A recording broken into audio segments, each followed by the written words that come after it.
Hello everyone, Mystic Jade here. Welcome to Mystic Jade's Tarot Corner.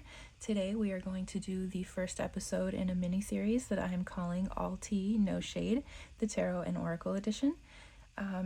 Every episode I will go over a few decks, basically in like a good, the bad, and the ugly style, and tell you what I like about certain decks and what I don't like about other decks and why I don't use them. I don't have any like gossip or tea on the creators of the decks or anything like this or anything like that, and everything that I am saying is purely just opinion, satirical in senses, like just really it's meant to be lighthearted and fun. So don't take anything I say today too seriously, and let's just jump right in and have some fun. The first deck we're going to talk about today is the Catacorn Tarot by Pamela Chen and Delphine Dion. This deck is really, really pretty. I love the like light pastel artwork, the very like animated, cartoonish art style, just very like soft lines, very pretty, and how unique like a Catacorn, cat and unicorn combination theme of a deck. It's really pretty, and it's quickly become one of my favorites, like I said. And a couple of my favorite cards are the High Priestess and Temperance. I just love the artwork, the depth to this card, especially in like comparison to some of the other cards. It's just really pretty. I love the pomegranates in the tree, just to show you a couple of the other cards as well. A little bit of the other artwork. Death card. It's really like beautiful and impactful. You know, it's gorgeous. I really love this deck. I use it quite often.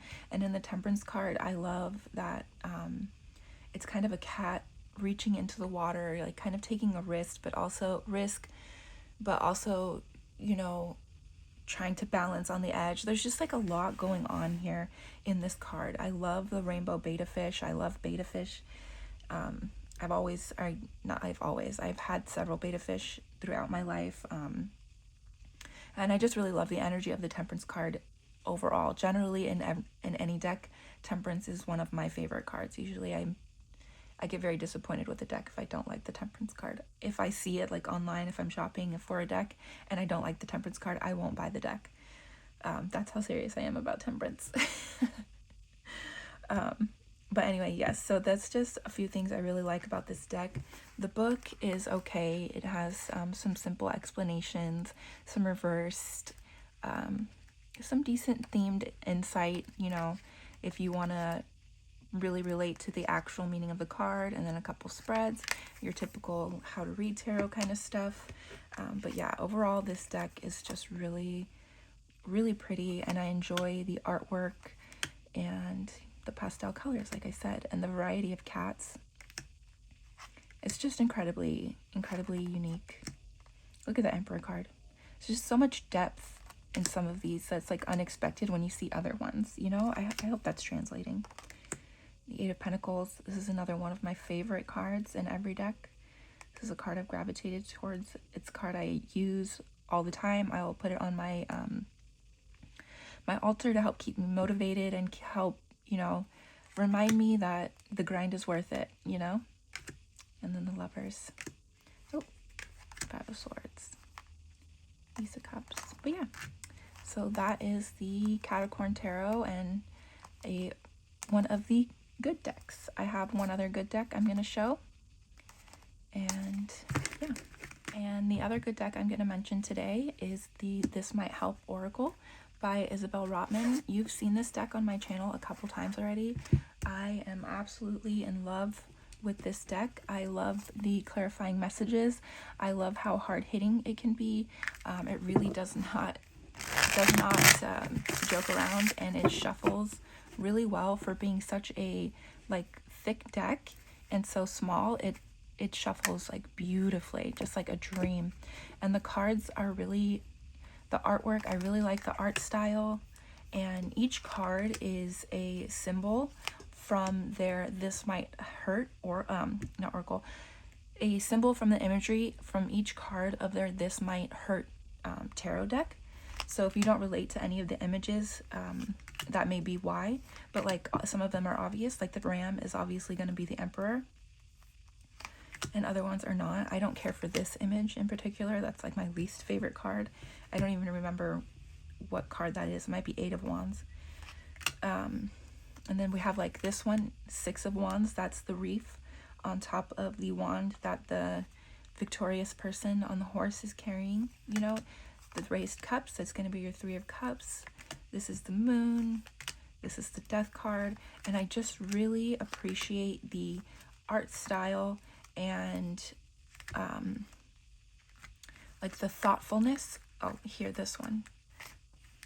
I love this card as well. This is, I think, the World card, if I'm not mistaken, if my tarot knowledge is not failing me in this absolute moment. So there's just really, really gorgeous artwork. Some of it is kind of unexpected, and it just, like, this is the Page of Cups. Just really pretty artwork. The cat, that one's actually the Queen of Wands, to represent the cat that's sitting in front of the Queen of Wands on the tarot deck. So it's just a really, really, there's a Hermit, a really pretty oracle deck. And then what I really love as a clarifying deck in the book, sometimes it asks like a really deep question at the bottom. Like one of them asks, is this really where you want your energy to go? And that was, when I read that, that was a question that I really needed to be asking myself at that time. So it just really, I really bonded with this deck. I really connected this deck in a way I did not think that I would. I thought that this would be a deck that I just set to the side and did not relate to, and that I was just getting for the novelty of having like the collection of sorts, you know? But in actuality, I pick up this deck almost every single day now. So this is one that I definitely highly recommend that you pick it up. Even if you don't have the This Might Hurt or tarot deck, this I haven't even used the 2 of them together, I don't think. I just use them on their own, or the This Might Hurt tarot deck is a little bit thick for me to shuffle and hard for me to use, so I don't always gravitate towards it. But this deck, it's like they took the things that they did wrong with that tarot deck and corrected them in this one. I believe this is the Page of Wands.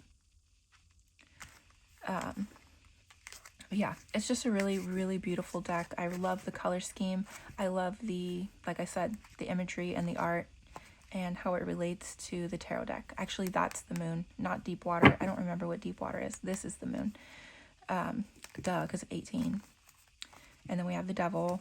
You know, okay, I'm going to stop showing cards now and just know that I really, really, really highly recommend that you pick up this deck, because it is incredibly helpful to your readings and really helps get you to a point of clarification, and has questions in the book that you really wouldn't ask yourself otherwise, you know? The third deck we're going to talk about today is actually kind of like a middle ground, maybe an honorable mention of sorts. I actually brought this deck to this reading to be a bad, because I'm going to be totally transparent. This was an impulse buy at Barnes & Noble. I really wanted to buy a deck. I wasn't finding any that I either didn't have already or that I was able to relate to, connect to. I saw this one. I thought it was cute, quirky. There's another word I'm looking for, but I can't find. I'm not going to worry about it right now. But I just really thought that it would be like cute and fun and quirky. And then when I first opened it, I did not relate to the cards at all. I was actually like kind of, I don't know why, I was kind of disgusted by them. I literally bought a deck called Trash Animals and was disgusted by the trash on the cards. So I don't know what I was expecting, you know, like I don't know.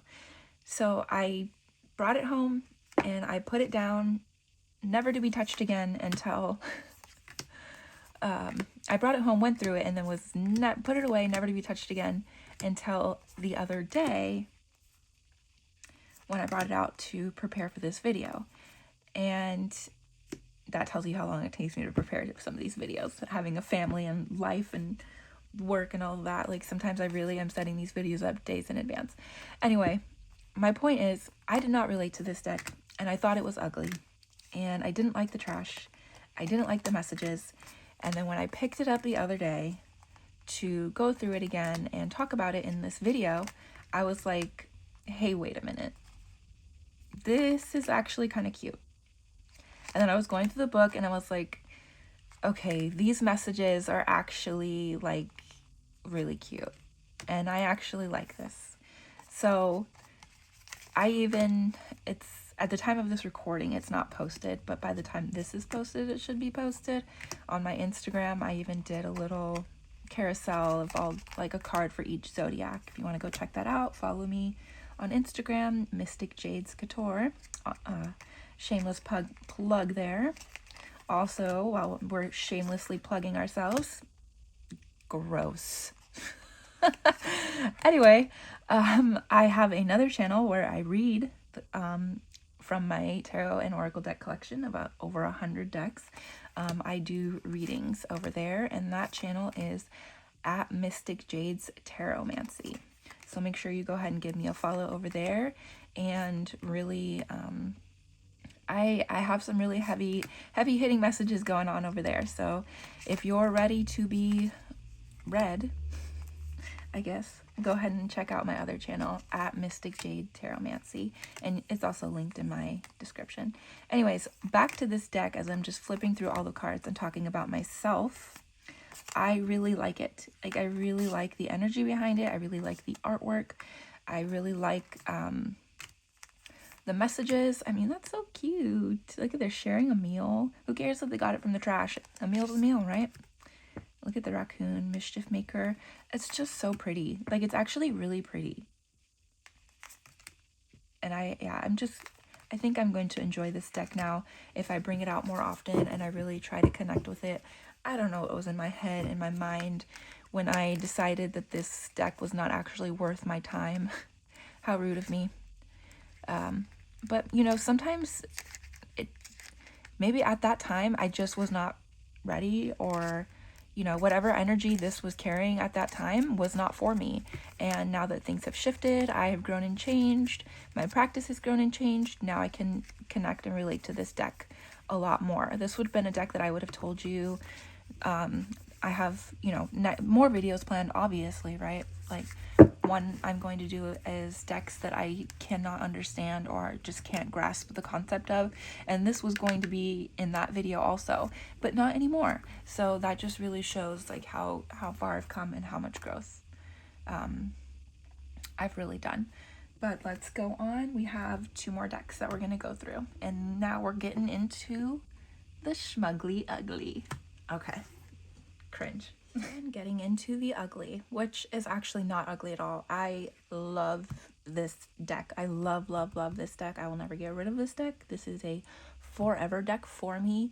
However, I can't use it. So this is actually the first deck I ever got. This is my first tarot deck ever. Do I recommend that for other people? Absolutely not. I know that this deck is recommended for newbies, because it is so incredibly diverse and gorgeous, and a lot of the artwork is very close to the Rider-Waite-Smith, so it's an easy deck to learn on. However, the card stock can go straight to hell. It's too thick. Like, and I don't mean to be rude or anything like that, but it really upset me when I could not shuffle my very first tarot deck, as somebody who spent years of their teenage life grounded in their room, only being able to basically play solitaire or read. I spent a lot of time shuffling. I would just sit there and shuffle. I do it to this day. Like, it makes complete sense that I am into tarot and cards and still obsessed with card decks, because I have spent years shuffling cards probably at this point, because I would just sit there in my ADHD zone out and shuffle and shuffle and shuffle and shuffle and shuffle. Like, I'm surprised I don't have carpal tunnel from all of the shuffling, because like I said, I'll still sit there today and do that. I'll sit with the tarot deck and just shuffle it over and over and over and over, never even pull a card, but I'm just like in a zone, you know what I mean? In dreamland, disassociating. Anyway, so it really upset me when I could not easily shuffle my very first tarot deck. That was something I was really excited about, and a way that I know that is important in connecting with your deck. So when I couldn't do that with my very first tarot deck, it kind of broke my heart a little bit. But I quickly moved on, and you'll see in future videos my actual deck that I connect to. I don't know why I'm saying that. I connect to this deck. I just can't use it. Anyway, moving on. So it's just way too thick. And this is not even as thick as this deck is. There's 6 cards that I pulled out just for nudity's sake. And I don't feel like blocking out the boobs and booty right now. So this is not even actually as thick as it is. Because those 6 cards are like still a good 1/4 of an inch probably off the back of this. So this is a thick ass deck. She's thick and tough and like really like just too stiff. I don't understand. I'm gonna go on a rant now because I'm so upset about it. But I don't understand somebody. If you are making a tarot deck, then obviously you have a passion for tarot and you should care about things like the way the cards shuffle. So when I come across a deck like this, it just really pisses me off because I'm like, how did a passionate person about tarot make this crap? What is this? Like, is it going to last a long time? Sure. But the edges fray because it's just like the edges fray, and then it's really, I can't.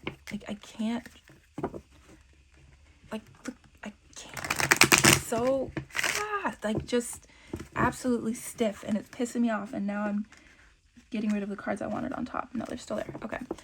So it really upsets me. You know, that's way too hard for somebody who's very like smooth with their shuffling.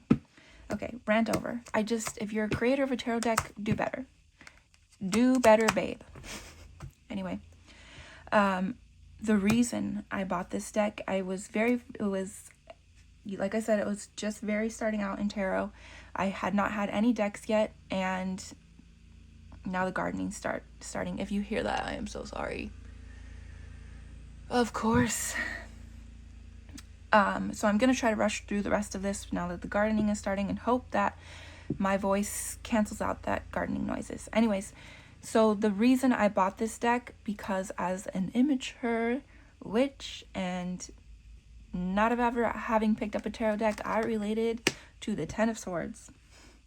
Specifically this imagery, because I felt very stuck in my bed, very stuck on my phone, stuck in social media, unmotivated, lost, not finding a way out, and I really, really related to the imagery on the deck. I mean, all of us did, right?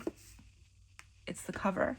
So, and then this card as well, whoops, the bonus card, everything is fine, you know, it really was impactful also. And this actually is one that I'm going to take out and probably post on my altar somewhere, maybe not in plain sight, but just as a reminder of where I've come from, and the energy I thought I needed as a new tarot reader. Ten of Swords. Wow. And the way that I do not relate to this card today. I mean, I do in the sense of like being stuck in bed and unmotivated sometimes, but the Ten of Swords is not a card that comes up for me almost ever. Like, this is one that stays buried in my decks. So it's just interesting to see how we progress as witches, spiritualists, tarot readers, you know, all of that. It's just really interesting, and really how our perspective changes as we truly learn the cards. Now, my absolute favorite card, of course, is Temperance. I even have this one as a sticker on my work laptop that my friend gave me. I just absolutely love this card. I think it's beautiful. I love her shirt. I love just everything. The flowers, just really, really, really pretty.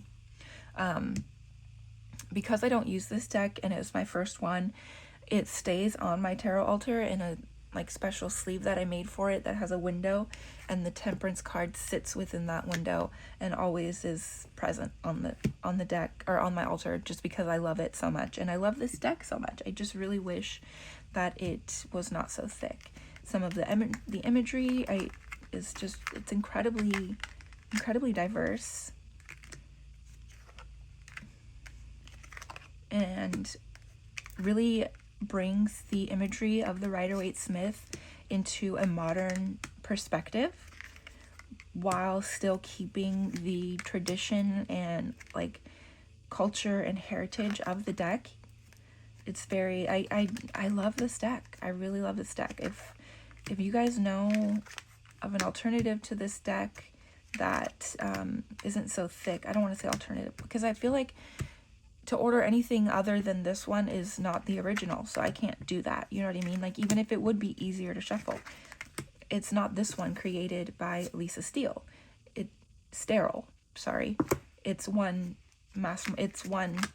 that's been copied, so I don't want to, you know, support a black market deck. Black market? Why can't I find words today? I mean, look at High Priestess. Just absolutely gorgeous. Just really pretty. I don't need to go through all of them, I don't think, but just to give you an idea. So this is definitely an all tea, no shade deck because I am very upset. I see, and I love this Eight of Pentacles and how it brings our modern day work into the classic Rider-Waite-Smith imagery, you know? 2 cups, 2 women. It's just beautiful, beautiful. Now I lost my train of thought. I forgot what I was saying. Oh, yes. Like, so like this one especially is like an all tea, no shade, because no shade to this deck. Like I've said, I'm in love with it. I really am. But the tea is, it's just too damn thick. Too damn thick. All right. I need to keep Temperance on top so I can put it away appropriately. But yeah, that is all I have to say about this deck. The book is really simple. It's not one that I would recommend for a newbie necessarily. I mean, maybe the messages are a little bit simpler. Like I even marked out the tabs because I really was trying to learn at the time. But yeah, it's an okay book for a really beautiful deck. Okay.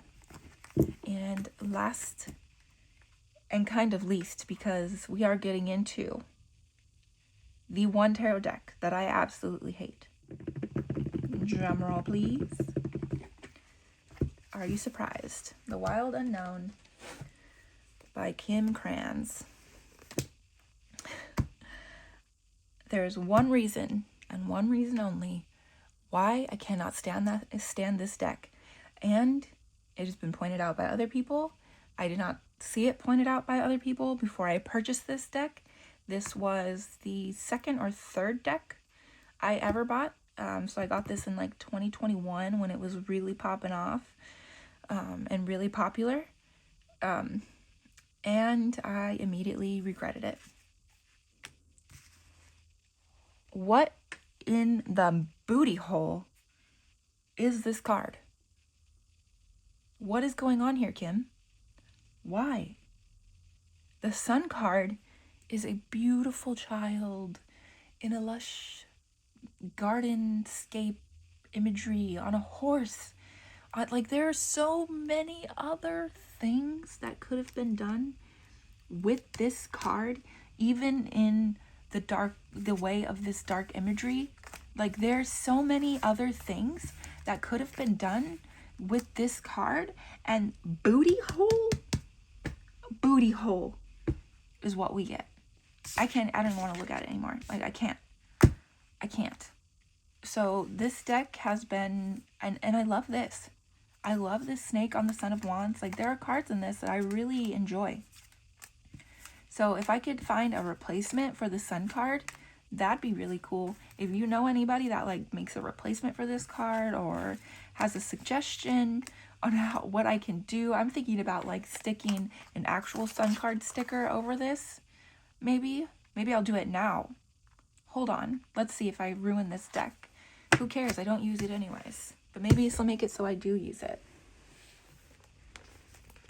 Okay, so I have this tarot journal that I have not used at all because I always think I'm going to use a tarot journal and then I find how like stringent they are and then I don't want to use the nice pages. You know how it goes. So I haven't even used a single sticker in here yet. Let's take the Sun and let's see what happens. Does this help? Does this help? You tell me. I don't know. Maybe. I can give it a try. I'm still I'm still seeing that. I just need to change my perspective. Like, but it's so bad. It's so bad. Oh, sorry that these cards fell. Those weren't supposed to be in frame. Those are the Nikki cards. Anyway, so my point is, F this card, because I really wanted to like this deck. I really enjoy some of the other dark imagery, and it's unlike the Modern Witch Tarot. It is an absolute dream to shuffle. I love shuffling this deck. Earlier, when I was setting up, I found myself standing there shuffling this deck, really wanting to like it. Look at the Eight of Pentacles. I freaking love that. Beautiful. But too bad. That's really my only complaint about this deck, honestly. I really enjoy the dark imagery, and like I said, I mean, some of them are a little bit pippish. I don't care for that. The Empress is pretty. This is definitely not a deck I would recommend for a newbie, somebody new to reading tarot with the pippish type cards, because the imagery on the minor arcana is really important. It's really important to understanding and knowing the message through the card, you know? So, and I don't care for the wrap on the Four of Cups. What's that about? Lovers, beautiful. So, you know, I actually, going through this right now, this is one of those decks that I may pull out my favorite cards and use them as, like, so pretty. That's so pretty. So pretty. Like, I think I'm going to pull out my favorite cards and use them as altar tools to charge when I'm working, or to help keep me motivated, like I was saying earlier. I like the Devil. I like that. You know, and the Hermit, that makes sense. But some of this other artwork, it just doesn't quite make sense to me. So, like I was saying, I'm just going to pull out some of my favorites and use them on my altar, because there are cards in here that I'm like, hey, wait, that's actually really, really pretty. High Priestess, like, actually so pretty. So pretty. And then we have this bullshit. Anyway, okay, that's enough. This is all tea, all shade on this deck, pretty much, mostly. However, I do like the book. It is, well, the messages are actually kind of short. I like the way the book feels. I like the size of the book, and I like the covers. But especially for how simple some of this imagery is, this book should be better. I'm questioning now the effort that was put into this deck, and it's so wildly popular, you know? So many people use it. But anyway, that's all that I have about this deck. You've made it this far into the episode.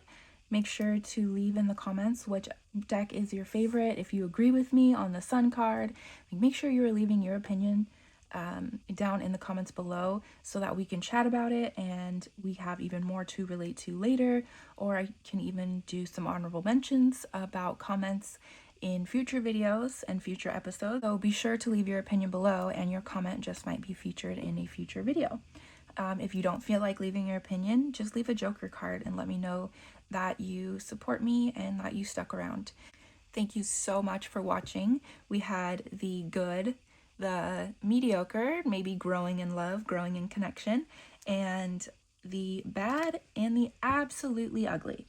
So I hope that you all stick around and watch future episodes. I am not sure if I'm going to make this a weekly series or a monthly series, maybe monthly, because I have 100 decks, but that kind of goes through quick, you know? So I think that this will be a monthly series, so come back next month.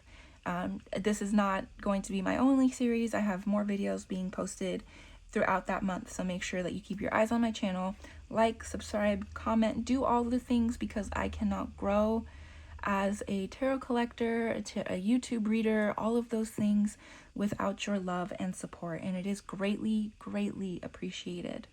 Thank you all so much, and I will chat with you all again soon. Bye-bye.